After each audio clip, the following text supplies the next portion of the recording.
G'day, my name is Peter Sale. I'm a retired agronomist from La Trobe University in Melbourne, and I'd just like to take a little of your time to talk about an opportunity to help some very poor farmers up in central Myanmar. Yeah, so my story begins with a visit to the central dry zone in Myanmar. It's a block of farming country that is very dry and where most of the grain crops are grown.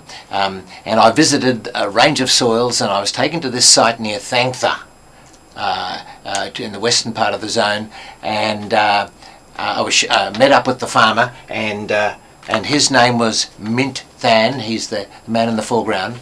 And he was telling me about the problem soils that he has, where he cultivates them maybe once every 3 years, and he can get a very maybe meagre crop from this country.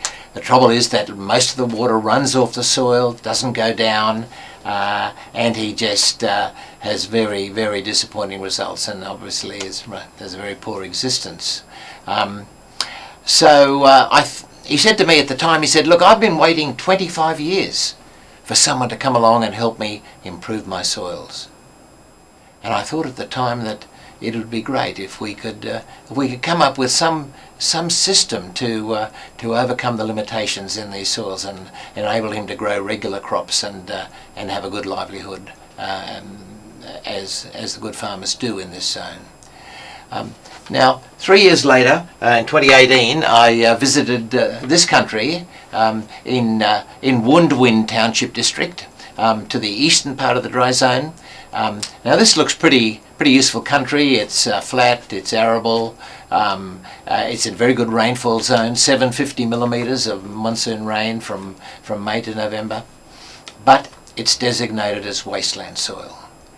The problem is that the farmers just cannot farm it. They used to farm it, but it degraded and set hard, and so now the water runs off. The roots can't get down because there's no water down there. It's too hard. There's very little nutrients there anyway.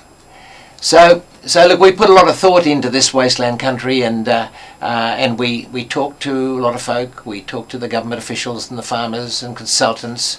We referred to the research that we've done and others people have done in overcoming these problem soils. And so we've come up with a proposal that we want to test in a 2-year program, a pilot scheme, to see whether this intervention might improve these soils. And the interesting thing is that all we're doing is to use what is available in the local township district. So this is available to the smallholder farmers. So let me take you through the steps. So the first step is that we hire a tractor and a ripper, and we rip open this country, and we put a pipe down behind the ripper shank, and into that we pour dried oxen manure that is available in the village. We enrich it with some nutrients, with some fertilizer, and we dry it, and from plastic buckets we pour it down the pipe behind the shank. Then when the monsoon rains begin, we grow a crop of sorghum. The farmers will grow the crop and grow through to November, and we're hoping that the roots, which are going to be the key agents here, the roots of the sorghum crop will be able to grow down. They'll have plenty of moisture down there because the soil would have ripped open.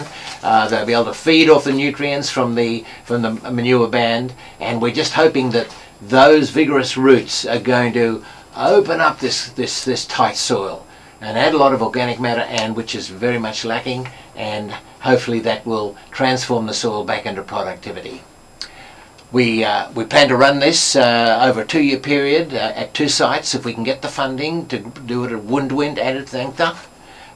Grow a crop of sorghum in 2020, maybe a crop of sorghum, maybe some legume with it in 2021, and then we'll evaluate the process and see what the outcomes were. But we think that these crops will be pretty good if we establish good crops. There'll be water and nutrients, in both years.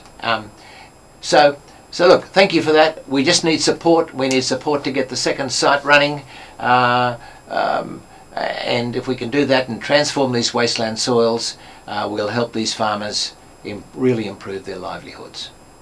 Thank you very much.